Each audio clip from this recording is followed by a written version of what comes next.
Между горами Панос, Семич и Столац протекает мощная река Дрина.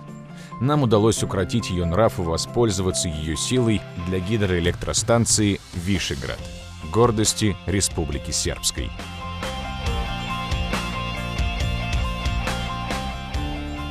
Вдоль берега Дрины расположен монастырь Добрун, наследие старого города Добруна и башни королевича Марко.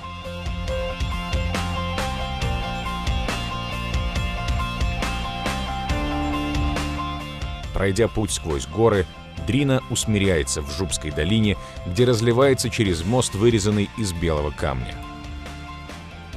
Это известный мост на Дрине, произведение зодчего Задушбина Мехмед-паши Соколовича, которого мальчишкой увезли из этих мест в Стамбул в качестве кровавой дани.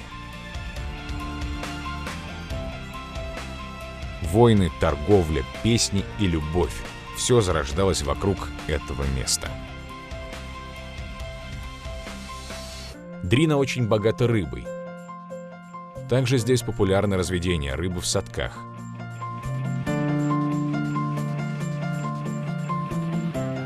Усердные хозяева следят за современными тенденциями в сельском хозяйстве.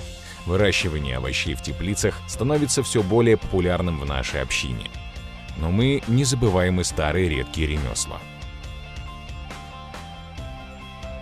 Благодаря устью Рзав в Дрине Вишеград известен как базар на воде.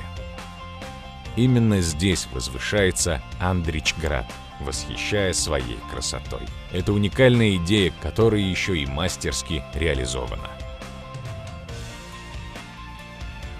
Площади Вишеграда переполнены молодежью. А главные культурные учреждения города – кинотеатр, институт имени Андрича, пивная у Швейка, школа кино имени Эмира Кустурицы. Андричград – воплощенная мечта соборного места всей славянской духовности и культуры. Гордимся Вишеградом. Гордимся Республикой Сербской.